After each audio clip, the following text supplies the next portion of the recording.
Está haciendo frío. A ver, ¿qué tal, chicos? Hola, Camila, ¿cómo estás? Está Camila, Diana, Fabiola, Shirley. Hay dos Camilas, Camila Cáceres, Camila Carrasco, Luis, dos Luis también hay. Luis Espinosa y Luis Fernando. Jimena, Gabriela. ¿Qué tal, chicos? ¿Cómo están? Buenas tardes a todos. A ver, está haciendo friecito, ¿no? A ver, ya, acá está. Ahí les voy a ir compartiendo el material de teoría, ¿ya?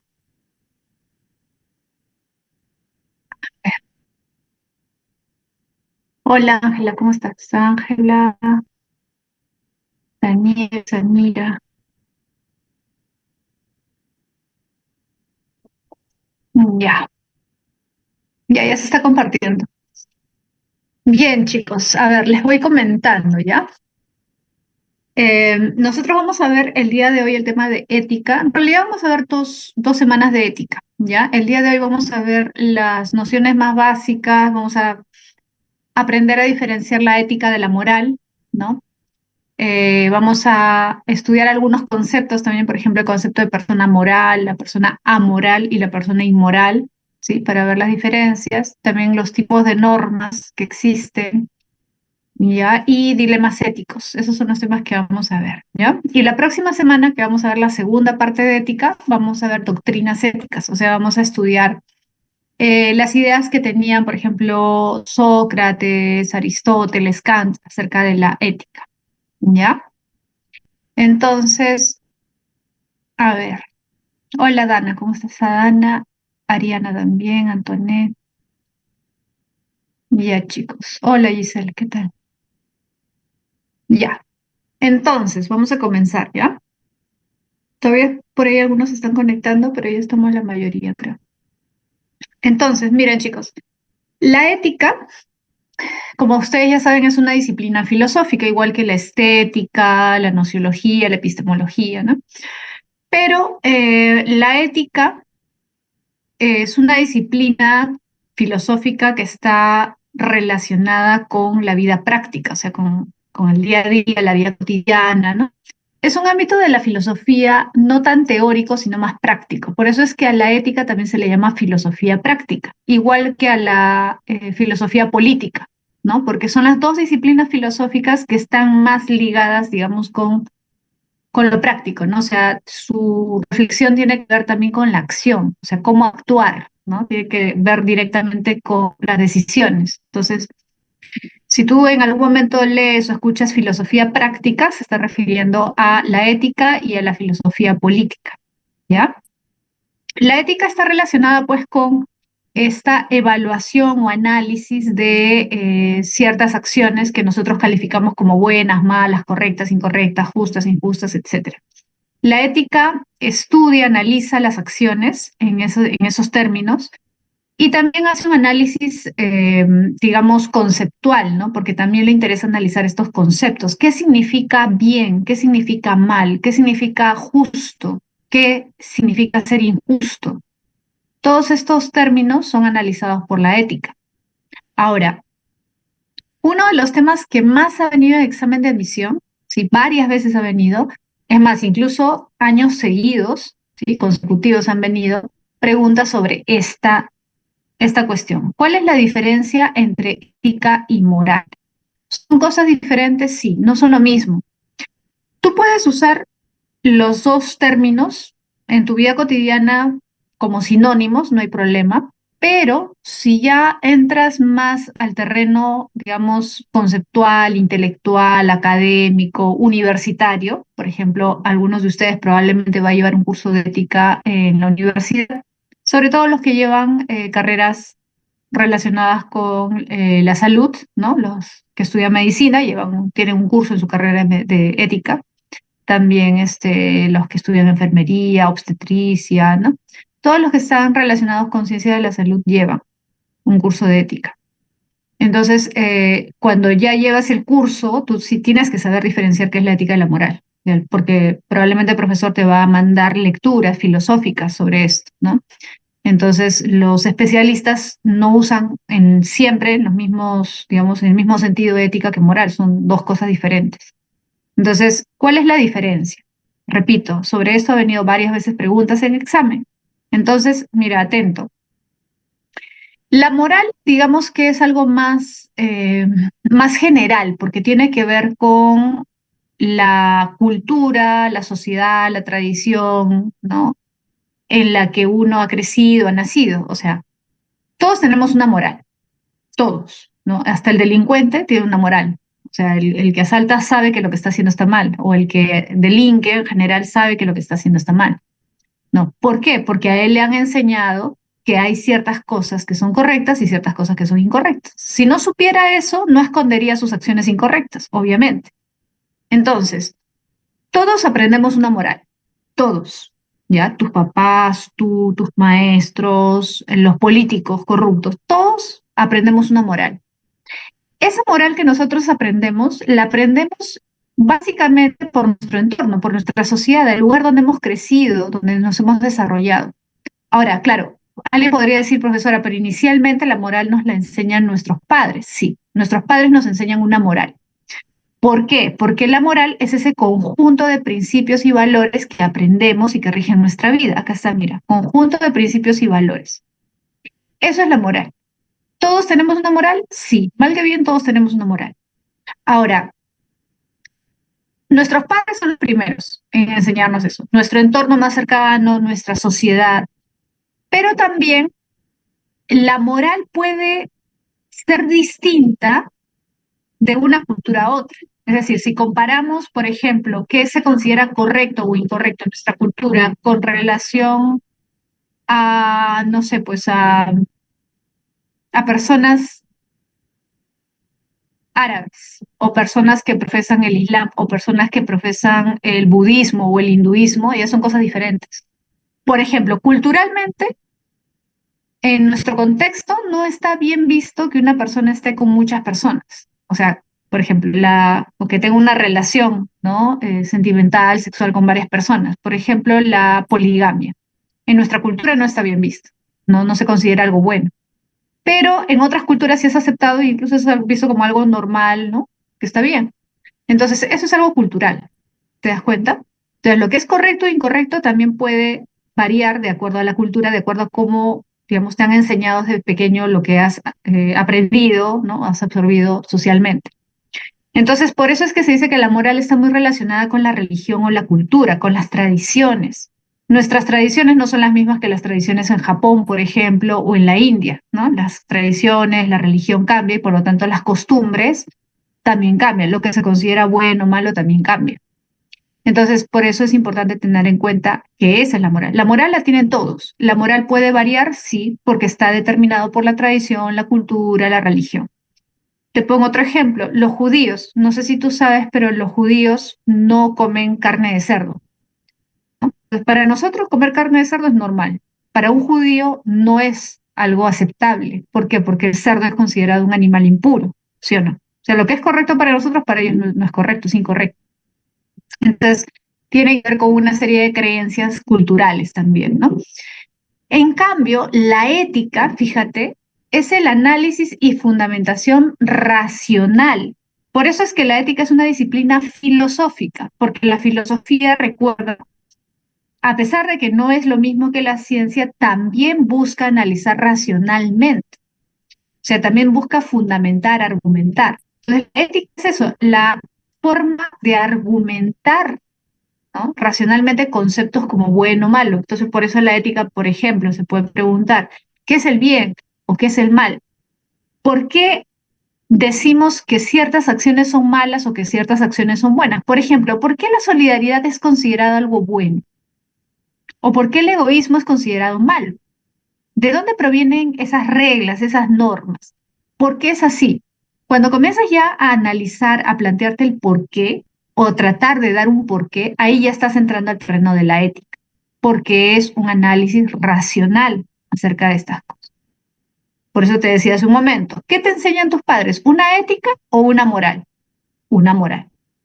Porque la mayoría de nuestros padres no nos dice, mira, robar es malo por esto, por esto. No, no nos dan razones. Nos dicen, no tomes lo que no es tuyo, sin permiso. No seas egoísta. Comparte con tu amigo, comparte con tu primito. ¿Sí o no? ¿No? Entonces, nuestros padres nos enseñan una moral, una serie de principios, valores, pero no en general, ¿no? Salvo excepciones quizás, no nos enseñan una ética, porque no nos enseñan a razonar, no nos dan fundamentos, argumentos. La ética es esa búsqueda de fundamentación, y por eso es que lo que hacen los filósofos sí es ética. Por ejemplo, cuando Sócrates se plantea la pregunta, ¿qué es la justicia? O cuando decimos que un hombre es justo, ¿por qué decimos que Pepito es injusto? Ahí ya se está entrando al terreno de la ética. Sócrates sí está haciendo ética, porque está preguntando por qué. ¿Por qué esto es justo? ¿Por qué esto es injusto? ¿Qué quiere decir que la justicia sea tal cosa? O sea, ya está reflexionando racionalmente. ¿Te das cuenta? Entonces, lo que hace Sócrates es ética. Lo que hace Kant también es ética, porque él también reflexiona acerca del deber, ¿no? Y plantea, por ejemplo, que si tú haces algo por obligación externa, o sea, porque te da miedo que te capturen, o que haces lo correcto porque tienes miedo de lo que piensen de ti, que piensen mal de ti, etcétera, que eso no es correcto, que eso no es bueno. Entonces está tratando de dar una argumentación o en todo caso está reflexionando acerca de la naturaleza del bien o del mal. Entonces, eso sí es ética. Lo que hace Aristóteles cuando dice que la virtud es el término medio entre dos extremos, ¿no? Que son los vicios, también está haciendo una ética, ¿no? O el utilitarismo de John Stuart Mill, ¿no? Cuando plantea que lo bueno es lo que beneficia a la mayoría. Todos ellos están razonando, argumentando, reflexionando acerca de qué es lo bueno, qué es lo malo, ¿no? ¿Por qué ciertas cosas son buenas o por qué ciertas cosas son malas? Eso ya es ética. Por eso mismo, por ejemplo, cuando tú lleves, si es que llevas en algún momento algún curso de ética en la universidad, el profesor no te va a decir, ya mira, como tú vas a ser médico, tú tienes que comportarte así, así, así, así. Tienes que seguir estos principios. Porque si fuera así, te estaría enseñando una moral, no te estaría enseñando ética. ¿Sí o no? La labor del profesor de ética no es darte un conjunto de principios que tú sigas, no, de enseñarte una serie de valores para que tú los sigas, no. El profesor de ética lo que hace es que tú reflexiones sobre ciertos problemas éticos. Por ejemplo, si eres un médico y, y tu paciente te pide que le apliques la eutanasia sin que nadie sepa, ¿lo deberías hacer o no lo deberías hacer? Si tienes un paciente en estado terminal y un familiar te dice que no le digas al paciente, que no le reveles la verdad, ¿lo deberías hacer o no lo? Ya, eso es reflexionar acerca de la moral. Entonces, ¿qué es la ética? La reflexión acerca de la moral. Es el objeto de estudio, ¿no? La moral es el objeto de estudio de la ética. O sea, la ética reflexiona sobre la moral, ¿no? Es una búsqueda de fundamentación, de argumentación acerca de estas cuestiones morales. ¿Sí? Entonces, es lo mismo, te das cuenta. Ahora, además de eso, dice, fíjate, aspira a un ideal de vida, mira, aspira a un ideal de vida basado en las acciones buenas y virtuosas. Claro, o sea, puede sonar la ética algo muy racional, ¿no? Puede sonar como que simplemente analiza, investiga qué cosa es lo bueno, trata de definir, que tiene eso, ¿cierto? Pero además la ética busca, digamos, alcanzar o sea, el que analiza estas cuestiones o el que indaga, reflexiona sobre todas estas cosas, como Sócrates, por ejemplo, aspira a tener una vida buena, ¿no? Por eso es que Sócrates habla del cultivo del alma. Cultiva tu alma. ¿Quién es el verdadero hombre? O sea, si tú eres un ser humano en todo el sentido de la palabra, tú te diferencias de los animales en algo importante, aparte de tu razón, en tu capacidad para reflexionar acerca del bien y del mal, acerca de lo justo y lo injusto. El animal no reflexiona porque no tiene esas nociones, ¿no? O sea, el animal no se va a plantear qué es la justicia, jamás, pero tú sí, porque eres un ser humano. Por lo tanto, si tú eres un ser humano y tienes la capacidad para reflexionar acerca de esas cosas, deberías hacerlo. En eso consiste el cultivo del alma. cultivar tu alma implica eso, volverte un ser ético. Y un ser ético se logra a través de esa reflexión constante. De ahí viene el famoso conócete a ti mismo. ¿Te acuerdas de Sócrates? Entonces, la ética es la reflexión racional, cierto, pero no es una cuestión solamente, por decirlo así, cerebral, ¿no? Sino que también tiene una aspiración a alcanzar una vida buena, o sea, ser un hombre bueno, ser un hombre virtuoso, una mujer virtuosa. ¿Te das cuenta? Sí. Bien. Claudia, la mayéutica, claro. O sea, Sócrates también hace énfasis en la mayéutica porque recuerda que para él, o sea, yo puedo reflexionar, eso es cierto, ¿no? El conócete a ti mismo puede sonar como muy introspectivo, ¿no? Como una reflexión solitaria. Pero la mayéutica, como ha recordado Claudia, también es importante. ¿Por qué? Porque para Sócrates, cuando yo converso con otro, ¿sí? Cuando conversamos con otras personas, nos podemos dar cuenta de los errores en los que estamos incurriendo. Esto tiene que ver con una cuestión ética y nociológica al mismo tiempo. Por ejemplo, cuando tú crees que sabes algo y luego comienzas a conversar con alguien que sabe más que tú, te das cuenta y aprendes de esa persona. Te das cuenta, eso es lo nociológico, el conocimiento.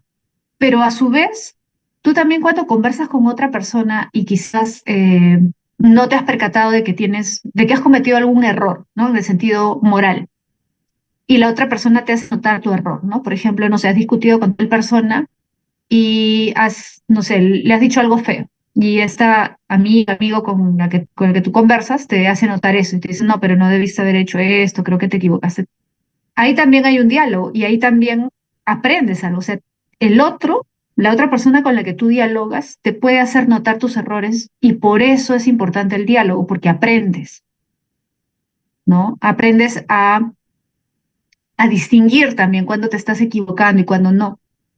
No puedes mejorar, porque el otro nota tus errores, que a veces tú mismo no notas. Entonces, por eso es importante el diálogo para Sócrates, ¿no? Entonces, a eso me refería, no te olvides, la ética sí es el análisis racional, la búsqueda de argumentos, pero también hay un ideal, una aspiración de ser mejor, de ser una persona ética, ¿no? Y por eso te recordaba lo del cultivo del alma, a eso se refiere Sócrates, ¿no? En cambio, la moral tiene que ver más con lo cultural. Para ponerte otro ejemplo, para que quede más claro, ¿te acuerdas que Sócrates y los sofistas discutían? ¿Te acuerdas? Y discutían porque los sofistas creían, a ver, tú dime, ¿quién creía en la verdad y quién decía que la verdad era relativa? Que cada uno tenía su verdad.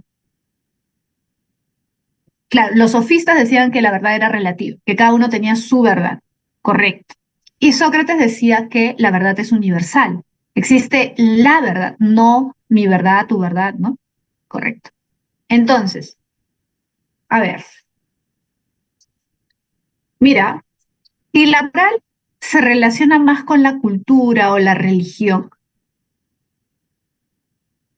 ¿qué perspectiva tendrían los sofistas? ¿Una perspectiva ética o una perspectiva moral?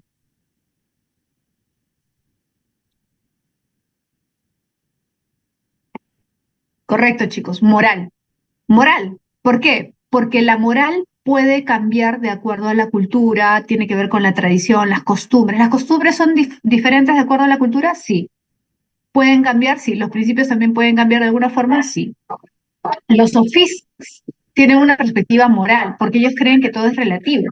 Así como las culturas son relativas, ¿no? Y los principios pueden ser relativos dentro del ámbito de la moral.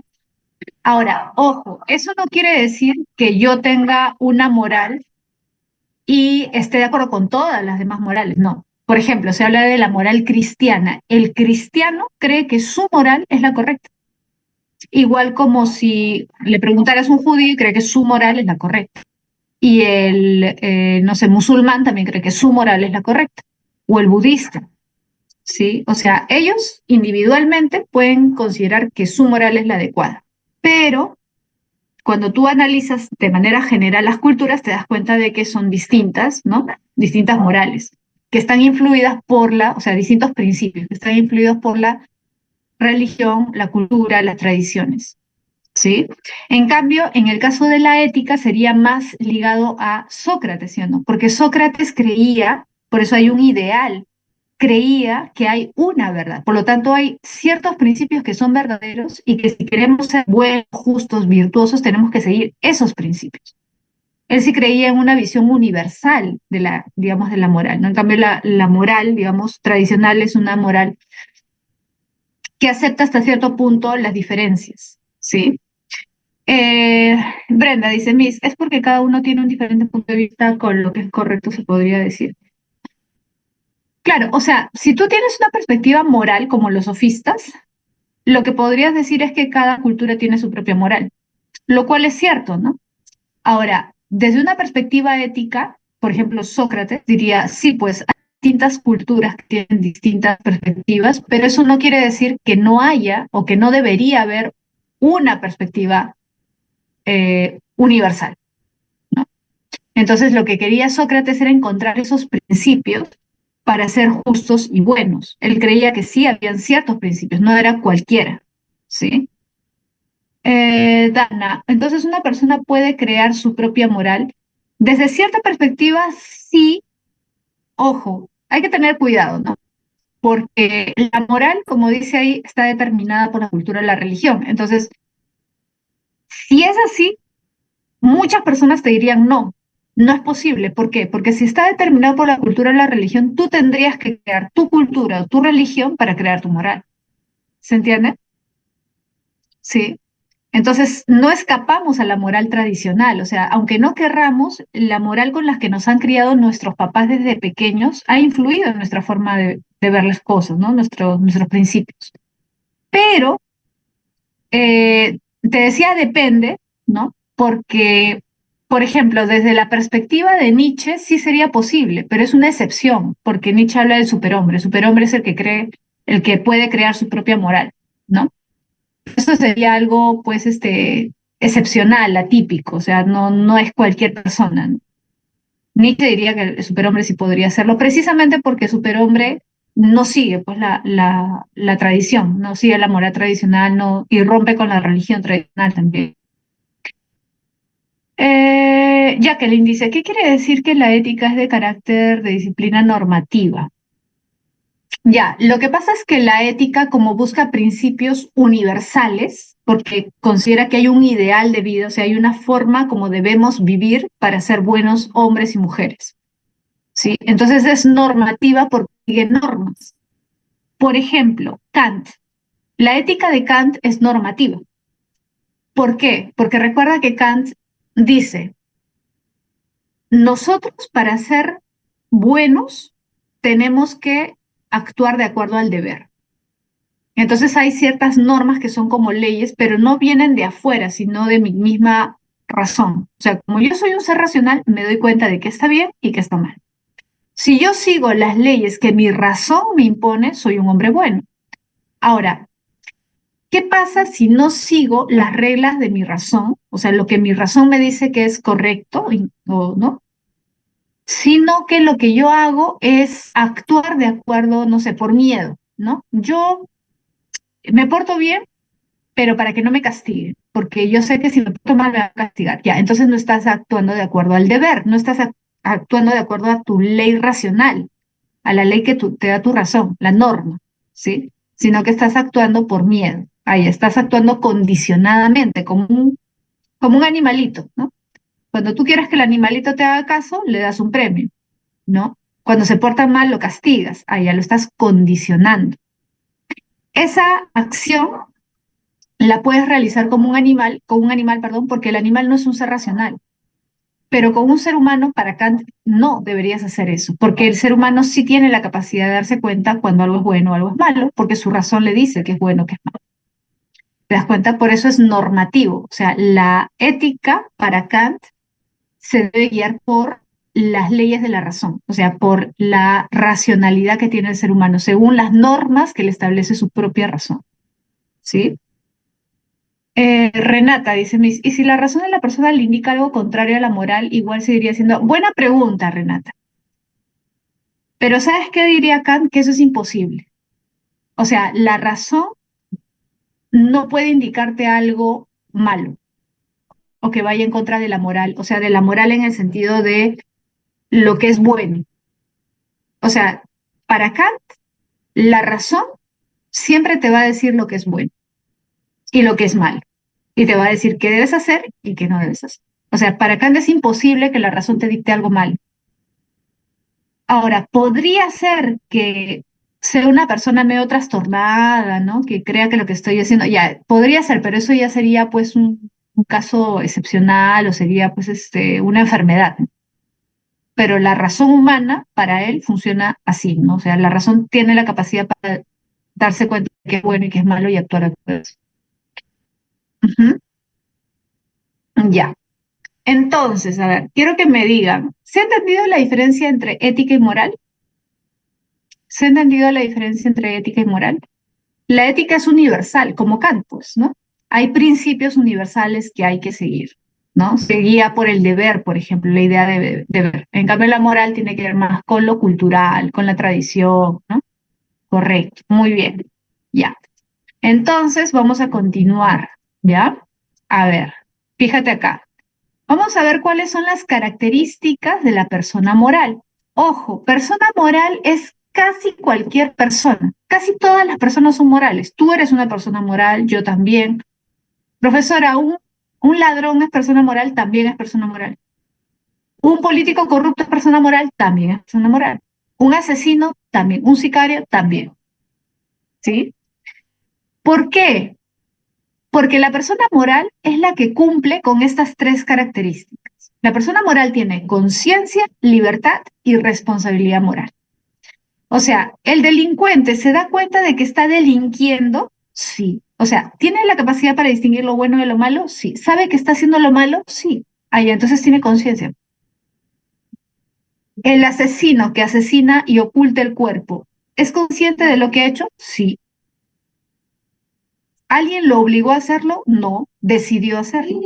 ¿Alguien obligó al ladrón a robar? No. ¿Él decidió robar? Sí. Entonces es libre. Por lo tanto, si es consciente y es libre, ¿es responsable de sus acciones? Sí. ¿Te das cuenta? Por eso es que a un ladrón, un asesino, lo puedes enjuiciar, pues no lo puedes llevar a juicio para condenarlo, ¿sí o no? Otro ejemplo, ya que no tiene que ver con lo judicial legal. Una persona infiel sabe que ser infiel, al ser infiel, está rompiendo con una norma moral, que es incorrecto lo que está haciendo, sí. Igual decide hacerlo, ¿ok? Lo hace porque es su decisión. ¿Es libre moralmente de hacerlo? Sí. Por lo tanto, si luego su pareja se entera que ha sido infiel, tiene que asumir las consecuencias de sus actos también. ¿Te das cuenta? Entonces, a ver, vamos a leer las preguntas. Em, Renata dice, Miss, entonces, ¿la ética podría ser un argumento que contradiga la historia de la nieve dije según Kant? Ah, no, no, porque Gige sabe que está haciendo mal. Giges es consciente de lo que hace. O sea, además el anillo de Giges es una historia que pone Platón para reflexionar acerca de cuándo somos buenos. O sea, ¿somos buenos porque nos gusta hacer el bien o somos buenos porque nadie es, o mejor dicho, porque nos están viendo? ¿Qué pasa si alguien deja de verte o si sabes que no vas a recibir un castigo por lo que estás haciendo? Por eso yo siempre les pongo el ejemplo de La Purga. No sé si han visto la película La Purga. ¿Qué pasaría si mañana todas las leyes se suspendieran? O sea, tú puedes salir a matar, a robar y no pasa nada. Nadie te va a meter preso, nadie te va a arrestar, nada. Mucha gente, no todos, pero mucha gente comenzaría a cometer delitos. Entonces, ahí entra el anillo de Giges, porque lo que te dice Platón es, lo que te quiere dar a entender es, tú haces el bien porque te gusta hacer el bien, porque sabes que es correcto hacer el bien, o lo haces porque sabes que si haces el mal vas a recibir un castigo. Puede ser un castigo del Estado o puede ser un castigo en el sentido, un castigo moral, o sea, que te miren mal, que te vean mal. Ya, pero si se suspendiera todo eso, quizás la gente comenzaría a tener más libertad para hacer cosas malas, porque ya no se vería tan mal que lo hagas porque se suspende pues la ley, ¿no? Entonces a eso quiere apuntar Platón, a que reflexionemos por qué hacemos el bien. Si lo hacemos porque estamos convencidos, porque sabemos en qué consiste el bien, o simplemente lo hacemos porque nos están observando, digamos, ¿no? Por eso el anillo dije es el que te vuelve invisible, ¿no? Te vuelve invisible, entonces ya nadie te observa, ya nadie ve las cosas malas que haces. Si nadie te viera hacer cosas malas, ¿harías cosas malas o seguirías comportándote bien? Seguirías siendo una buena persona. Eso es lo que quiere dar a entender, ¿no? Lo que quiere que reflexiones Platón. Pero la historia del anillo de Giges, o sea, en ningún momento se dice que él no se da cuenta de lo que está haciendo, ¿no? Se da a entender que él se aprovecha del poder del anillo para comenzar a hacer cosas buenas. Paul Díaz, una buena pregunta. Un psicópata, profesora, ¿y un psicópata? Es una pregunta interesante. Justamente en el aula anterior, bueno, dicté a las 12, justo también me preguntaron de los psicópatas y les estaba comentando que vi como un podcast, una entrevista que le hace, no sé si ustedes siguen o han visto a Jordi Wild, The Wild Project, ¿han visto ese canal de YouTube, The Wild Project? ¿Sí? Ya, hay una entrevista a un criminólogo que es muy, muy buena. A ver, voy a ver si lo encuentro acá rapidito para pasarles, ¿ya? Un ratito, un ratito, un ratito. Porque es bien interesante, es larga, es como de 4 horas la entrevista, 3 horas y media. Pero es bien interesante por todo lo que comenta, ¿no? La criminología es un tema bien interesante. A mí me interesaba hace tiempo, pero bueno, a ver. Acá está. Ya después lo ven, no lo vayan a ver ahorita.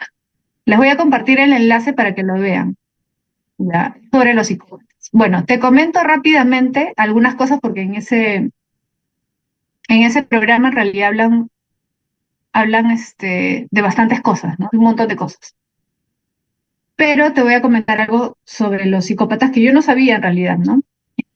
En realidad le pregunta justo Jordi Weil al experto, le pregunta si los psicópatas saben lo que están haciendo, si él podría decir que son inmorales, amorales, son conscientes de lo que hacen o no, o es un impulso que tienen, es como una enfermedad.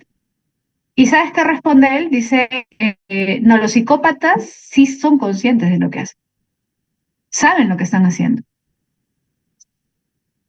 Los psicópatas saben lo que están haciendo. Por eso es que los psicópatas ocultan los cuerpos, ¿no? O se deshacen de evidencia. ¿Te das cuenta? Si no, o sea, si no fueran conscientes de que lo que está haciendo está mal, ¿por qué ocultarían evidencia? ¿Por qué ocultarían los cuerpos? Claro, otra cosa es el remordimiento. Muy bien, Alison. Exacto, no sientan remordimiento. No sienten empatía. No sienten remordimiento porque no sienten empatía. O sea, el psicópata te puede matar, te puede ver sufrir y no siente nada. ¿Se entiende? O sea, una persona normal, si ve que alguien sufre, se conmueve, le da pena, ¿no? Por eso es que a veces tú ves pues un caso triste en televisión, una noticia, esto y te da pena, incluso te puedes poner a llorar. Pero un psicópata no siente nada. Ahora, ojo, eso no quiere decir, porque algunos podrían decir, ya profesor, entonces si hay una persona que es psicópata, ve una noticia triste y no llora nunca. No, puede llorar, pero él ha aprendido a llorar. O sea, ha aprendido que tiene que llorar en esas circunstancias, porque si no llora se van a dar cuenta de que él no siente nada. Y él trata de adaptarse, ¿sí? Él trata de adaptarse al entorno para que obviamente los demás no se den cuenta de cómo es él. O sea, el psicópata no siente empatía, no siente alegría con tu alegría, no siente dolor con tu dolor, no siente nada, pero aprende a fingir que siente. Y por eso es que mucha gente no detecta a los psicópatas. O sea, el psicópata puede ser una persona aparentemente muy normal. Es más, los psicópatas usualmente son personas bastante carismáticas. Generalmente los psicópatas son extrovertidos, caen bien, ¿sí? Sí, claro. Mucha gente cree que un psicópata es más una persona introvertida, que no habla con nadie, callada, y no, al revés. Usualmente los psicópatas, la gran mayoría son extrovertidos, simpáticos, agradables, conversadores, te caen bien. La mayoría de psicópatas son así, porque se han dado cuenta que así pueden manipularte mejor, porque los psicópatas se caracterizan por eso, porque manipuladores, son manipuladores. Entonces, saben cómo, digamos, hacerte hacer lo que ellos quieren, ¿sí? Entonces, mira, es bien interesante el caso de los psicópatas porque ellos son conscientes de todo lo que hacen. Pero además, o sea, no solamente son conscientes si te das cuenta porque, por ejemplo, esconden evidencia y todo eso, sino además, ¿sabes por qué? Justo lo que comenta el especialista que le entrevista acá en este video que te pasó, le pregunta, ¿no? Eh, y en algunos casos los psicópatas, o sea, sienten un impulso, o sea, es algo que ellos no pueden controlar. Si tú dices que es algo que no puedes controlar, le estás quitando responsabilidad porque estás diciendo que es como una enfermedad, ¿sí o no? Pero le dice él, no, porque hay muchos psicópatas que asesinan y después dejan de asesinar por 10 años, 15 años. Cuando se dan cuenta, por ejemplo, que la policía está cerca o que ya los está más o menos, que se está acercando a ellos y que ya están encontrando pistas, ¿no? O se da cuenta que ha sido un poco descuidado, dejan de asesinar, así pueden dejar de asesinar 10 años, 15 años, para que no los encuentren. Entonces, te pregunto, si no es algo impulsivo, sino algo planificado, ¿son conscientes o no? ¿Son libres o no? Claro, ellos deciden. Entonces, si deciden, son personas morales. No es un impulso, es algo meditado, pensado. Entonces, sí son personas morales. Los psicópatas no son personas enfermas en este sentido tradicional que puede decir, ah, no, su enfermedad los llevó a eso, ¿no? No pueden evitar matar, no. Los psicópatas son personas que sí pueden controlar eso, son conscientes de lo que hacen. Y por eso los psicópatas van a la cárcel. ¿Has visto el caso de Dahmer, de Jeffrey Dahmer? ¿Viste la serie de Netflix? Es un psicópata, ¿no? Es un psicópata. Los psicópatas los juzgan y todo porque son conscientes de lo que han hecho. Saben lo que estaba haciendo estaba mal, por eso se escondían, ¿no? Escondían evidencia, etcétera, ¿no? Renata dice, mis entonces si no sienten por qué hacen cosas malas y no van a llegar a sentir ni dolor ni placer por el dolor ajeno. Ah, no sienten empatía, Renata, no sienten empatía. O sea, no sienten el dolor ajeno. Por ejemplo, si una persona suplica por su vida, no se conmueve. Si una persona se alegra, por ejemplo, no sé, pues ha obtenido algo, un premio, algo, puede fingir que se alegra, pero en el fondo no siente nada. Finge para adaptarse a la situación. En ese sentido, pero no en el sentido de que no pueden sentir placer, no, placer sí pueden sentir. Precisamente por eso hacen lo que hacen, porque les causa placer el dominar, ¿no? El manipular. Si obliga a una persona a delinquir, ¿tendría moral si lo hace? Una persona que hace algo presionada, amenazada por otra persona, o sea, un delito, es una persona moral. Sí es una persona moral. Profesora, pero no tiene libertad. No, sí tiene libertad. Tiene poca, porque le están coactando su libertad. Pero de todas maneras es consciente de lo que está haciendo. Por ejemplo, pongo un caso exagerado, ¿ya? Me secuestran y me dicen, Alma, si no matas a esta persona, te mato a ti. Es un caso extremo, pero pregunta, ¿yo podría decidir no matar y dejar que me maten o no? ¿Podría ser o no? ¿O es imposible? Sí, podría decidir que me maten y yo no matar a nadie. O sea, incluso en ese caso extremo sí tengo libertad. Claro, mi libertad ha sido coactada, ha sido reducida, pero todavía existe. Entonces, ¿por qué te planteo este caso? ¿Qué pasa si ya, digamos que yo mato para salvar y luego la policía descubre todo lo que ha pasado? ¿Podrían hasta cierto punto denunciarme o no? Sí, porque yo he matado a otra persona. Claro, yo podría alegar que me han presionado, pero aún así he decidido hacerlo. O sea, habría una reducción significativa de la pena, viendo bien cuáles han sido las circunstancias, la amenaza y todo esto, pero igual he cometido el acto sabiendo lo que estaba haciendo. Entonces, de todas maneras, habría ahí una sanción, ¿no? De todas formas, ¿sí? A ver, por acá había otra pregunta, creo. el tema de los psicópatas es bien interesante. ¿Y saben qué? También que me sorprendió la estadística que dio el señor, que hay alrededor del 5% de personas son psicópatas. O sea, 1 de cada 20, para que te pongas a pensar. O sea, si algún día estás en un aula con 60 personas, hay 3 psicópatas probablemente en esa aula. Ahorita, por ejemplo, acá somos 137. Ya, alrededor de 7 personas acá son psicópatas. Acá quizás uno de los que está escribiendo, preguntando. Entonces hay personas que... Fabiola, entonces no hay personas que no tengan moral. Sí, hay personas que no tienen moral, pero eso lo vamos a ver ahorita, ¿ya? Ya. Ahorita vamos a explicar la diferencia entre persona amoral, inmoral, ¿ya? Ujú. ¿Ya? Entonces, no, en serio, 1 de cada 20 más o menos. Tenemos uno confirmado. Yaren dice, ¿quién es Yaren? Yaren. Y por ahí habían preguntado de los sociópatas. No, no es lo mismo. No es lo mismo los sociópatas que los psicópatas. Los sociópatas son los que no, o sea, tienen problemas para relacionarse socialmente, ¿no? No, no se adaptan a las situaciones sociales que normalmente la gente se adapta. En el caso de los sociópatas, no estoy segura. Creo que también en ese video hablan de los sociópatas, me parece, pero es diferente, ¿no? El caso. No recuerdo bien qué es lo que menciona de los sociópatas. Ya, pero en el caso de los psicópatas sí son personas morales, ¿ya? Entonces, mira, creo que ha quedado claro, ¿no? O sea, una persona moral es casi cualquier persona, vamos a ver las excepciones ahorita, que tiene conciencia, que tiene libertad y que tiene responsabilidad. Ahora, un asesino, un psicópata, un ladrón, un corrupto, es una persona moral que decide hacer lo malo, o sea, tiene conciencia, tiene libertad, ¿no? Tiene responsabilidad, pero decide hacer lo malo. Es un inmoral.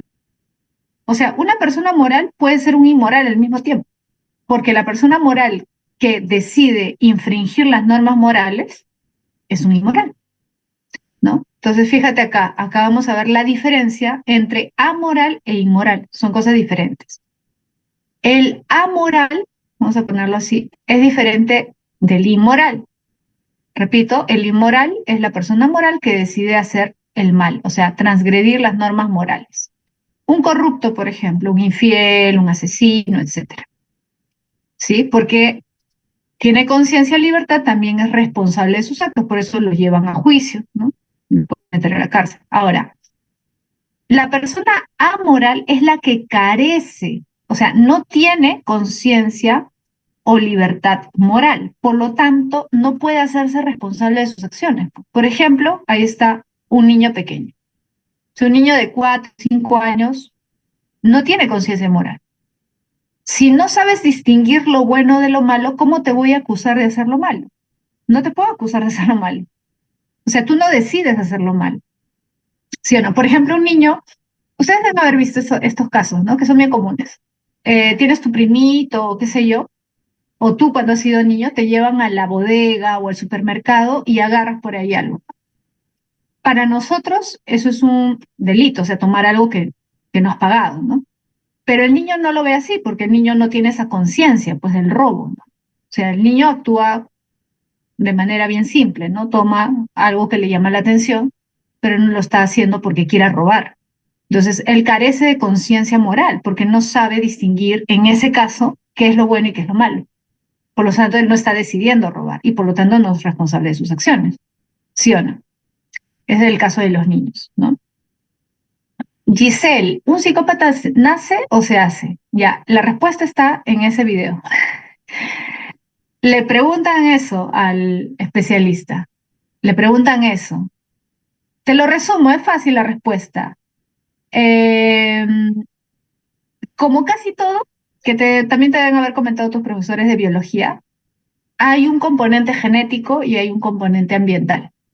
O sea, hay personas que nacen con una predisposición genética, ¿sí? Para ser psicópatas, pero no se vuelven psicópatas porque el ambiente no es propicio. Pero si el ambiente es propicio, ahí sí. ¿no? Ahí sí.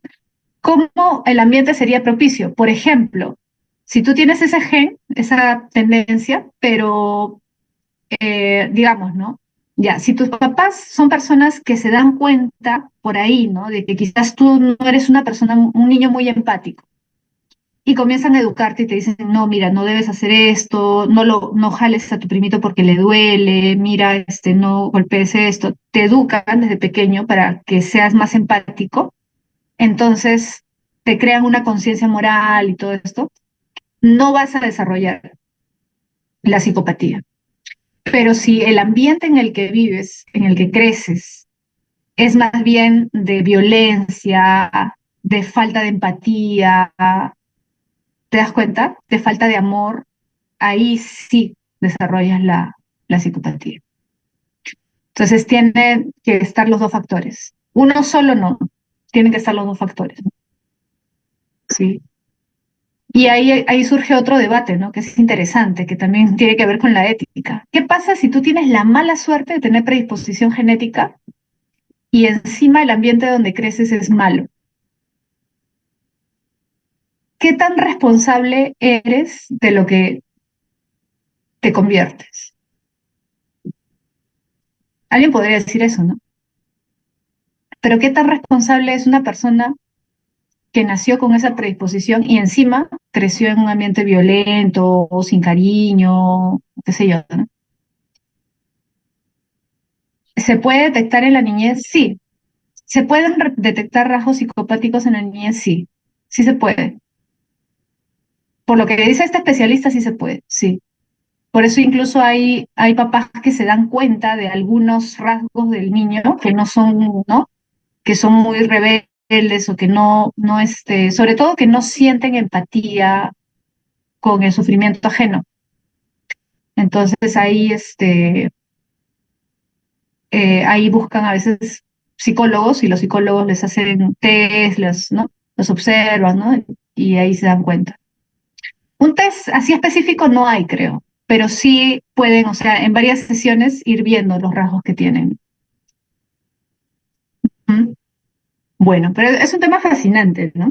Sinceramente yo no conozco mucho de psicología, pero es un tema interesante porque es un tema que mezcla o está relacionado con las dos cosas, ¿no? Con la psicología, la ética, la filosofía, ¿no? Como te decía, es esto que te mencionaba hace un momento, ¿no? También qué tan responsable podemos hacer una persona que ha nacido con esa predisposición y encima ha crecido en un ambiente propicio para desarrollar esa tendencia, ¿no? Eh, las personas con autismo son personas morales ya que ellos no pueden tampoco ser empáticos.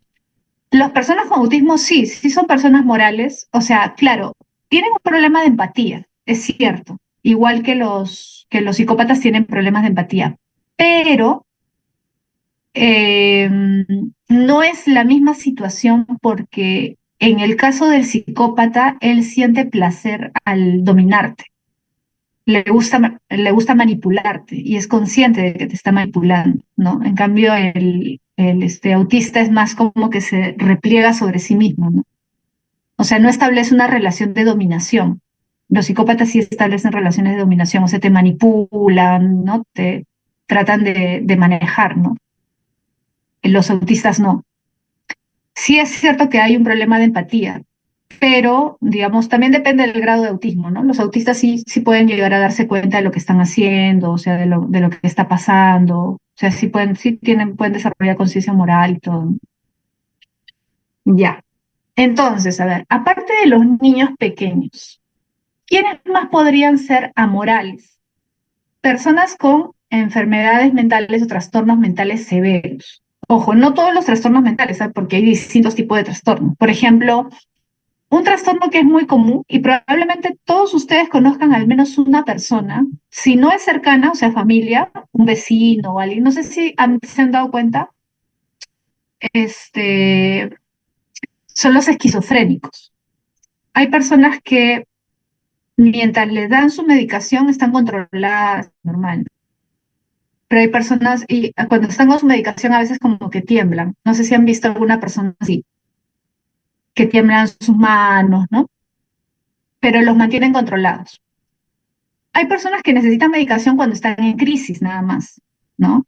Hay personas que tienen esquizofrenia y que los pueden dejar sin medicación durante meses, años y no tienen ningún problema, ¿no? Generalmente sus crisis se desencadenan por algún evento, ¿no?, que a ellos les afecta. Pero es común la esquizofrenia. Es un trastorno bien, bien común. Ahora, ¿una persona esquizofrénica es una persona amoral? No. La esquizofrenia es muy común y no es considerada una enfermedad mental grave, digamos.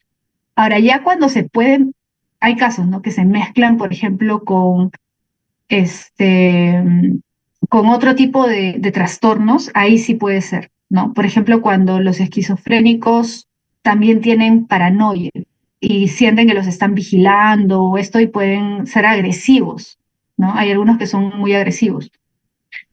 Pero, digamos, eso en casos puntuales, ¿no? Pero, digamos, no es que deja de ser una persona moral, no deja de ser una persona moral. Em, entonces, son solamente en casos bien específicos, digamos, trastornos mentales graves, donde se puede hablar de personas amorales. Personas con personalidades múltiples. Sí puede ser, pero o sea, depende, ¿no? Depende del caso.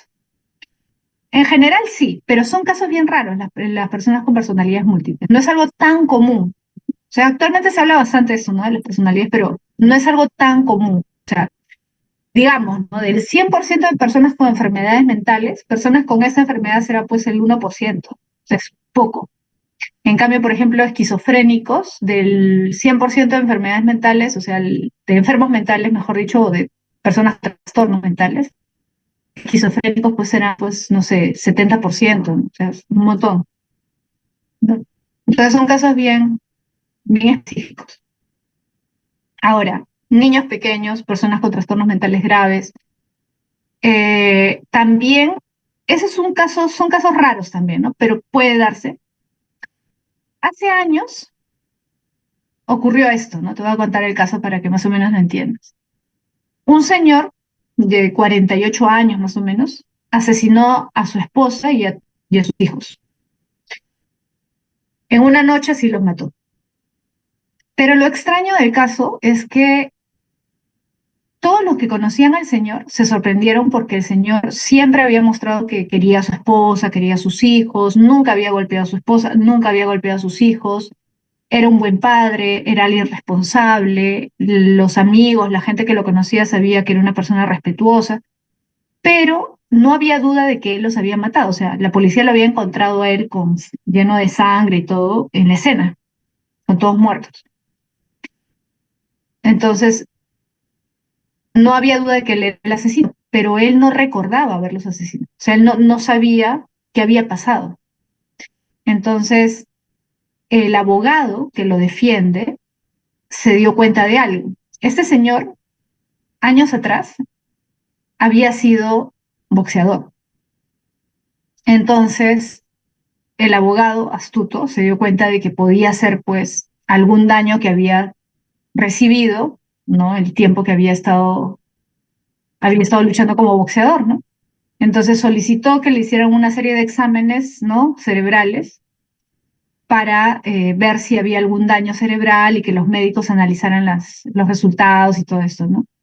Y efectivamente, ¿no?, le hicieron imágenes, ¿no?, al cerebro y todo, y descubrieron que su cerebro estaba dañado, ¿no? O sea, él tenía más de 40 años, pero su cerebro parecía de más de 80, ¿no? O sea, tenía ahí una serie de problemas. Entonces, lo que determinaron los médicos es que a raíz de este daño cerebral, probablemente había tenido un episodio de ira, digamos, ¿no?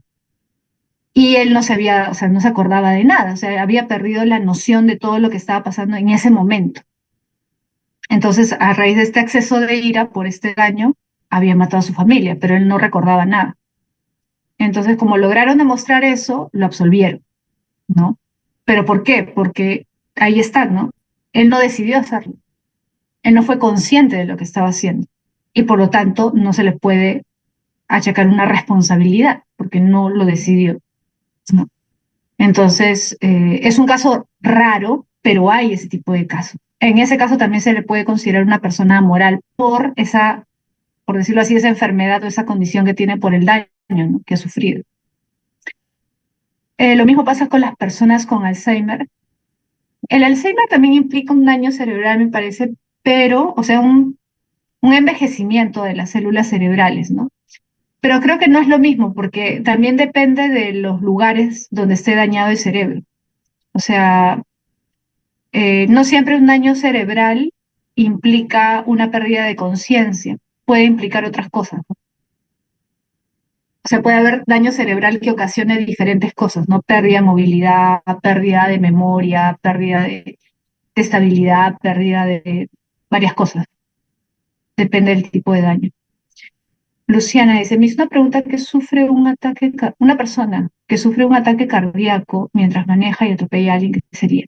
Ah, en ese caso no ha sido voluntario, ni ha sido su culpa, ¿no? O sea, no ha sido una negligencia ni nada. En ese caso no se le juzga. O sea, es una persona moral, pero que en ese momento ha hecho, o sea, ha tenido un accidente, por decirlo así, y no es responsable de la acción, ¿no?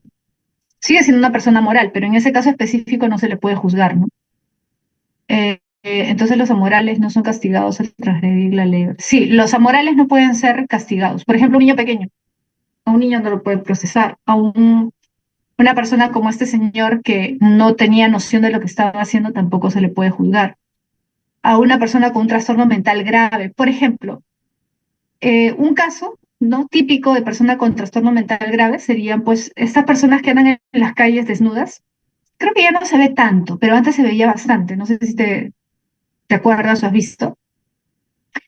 Te das cuenta de que no tienen conciencia precisamente porque no sienten ninguna vergüenza ni tienen noción de lo que están haciendo, ¿no? Están desnudos caminando por la calle y a veces son agresivos o agresivas, ¿no?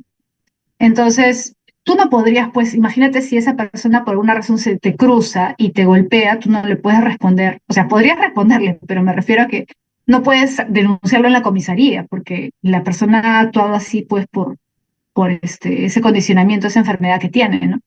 Entonces no cabría una denuncia con una persona así, obviamente, ¿no? No se le puede acusar porque él no decidió ser así, sino que su trastorno lo ha llevado a eso, ¿no? En ese tipo de casos sí son personas amorales. Bien, creo que se ha entendido la diferencia, ¿no? Se ha entendido la diferencia. Igual si es que viniera alguna pregunta sobre esto que no vienen usualmente, o sea, te explicarían todos los, digamos, las características o para que te cuenten si es moral, inmoral. ¿Mm?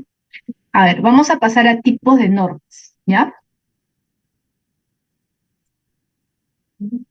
Mira, acá en tipos de normas hablamos de dos, norma moral, mira, norma moral y norma jurídica, ¿ya? Norma moral y norma jurídica, vamos a ponerlos.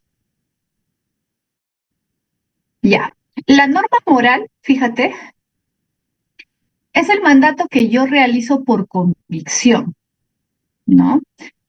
Es decir, si yo infrinjo esta norma moral, voy a sentirme mal conmigo mismo. Por ejemplo, si alguien es infiel, ¿no? Es una norma tácita, o sea, no está escrita en ningún lugar, ¿no? Pero si tú tienes una pareja, se supone que tienes que ser fiel. Ahora, ¿qué pasa si yo infrinjo, si incumplo? Mira, si incumplo esa norma tácita de la fidelidad. Si yo incumplo eso, voy a sentir qué cosa? Remordimiento, salvo que sea un sinvergüenza, ¿no? Pero digamos, una persona normal siente cargo de conciencia, ¿sí o no? Siente cargo de conciencia. Como Cristian Domínguez, más o menos, ya. Si es así, es un caso, pues, patológico casi, ¿no? Ya. Pero si es una persona decente, pues, ¿no? Una persona con cierto criterio, te sientes mal, ¿no? Sientes culpa, ¿no? Ya, entonces ahí hay una sanción subjetiva. El remoto es una sanción subjetiva. ¿Por qué? Porque se lo pone el mismo sujeto. O sea, tú te sientes mal por lo que has hecho. La sanción te la pones tú mismo. ¿Te das cuenta? Al sentirte mal, al sentirte culpable, estás poniéndote una sanción tú mismo, una sanción subjetiva, interna. ¿Te das cuenta? Entonces, si yo soy fiel, lo hago por convicción, no porque hay una norma, una ley que me diga tienes que ser fiel, ¿sí o no? Porque nadie me va a meter preso o presa si soy infiel, ¿sí o no? Lo hago por una obligación interna, obligación interna. ¿Te das cuenta? ¿Sí?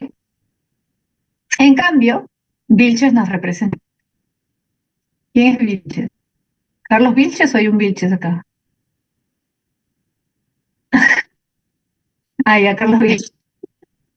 Ya, se va a tener que ya. El rey de los infieles, el que nunca capturan, que nunca encuentran. Ya, el sensei dice. Ya. Entonces, mira, en este caso hay una sanción subjetiva porque hay remordimiento, porque he ido en contra de una norma, digamos, moral, ¿no? Digamos, establecida por la sociedad. Ya. Pero otra cosa es incumplir una norma jurídica. ¿Ya? La norma jurídica establece un mandato impuesto, fíjate, impuesto por el Estado. O sea, es el Estado el que te dice, no puedes hacer esto, porque si lo haces, yo intervengo. Por lo tanto, la obligación no es interna, es externa. O sea, el Estado es el que me impone esta norma. No mates. Ya. Entonces, si yo incumplo, acá está, mira, si yo incumplo con esa ley, ¿no? Entonces, ¿qué voy a traer? Una sanción objetiva. ¿Por qué objetiva? Porque no viene de adentro, la sanción viene de afuera, de otro ente externo. ¿Y cuál sería esa sanción? Bueno, si es obviamente asesinato, es cárcel. Si es otro tipo de incumplimiento, por ejemplo,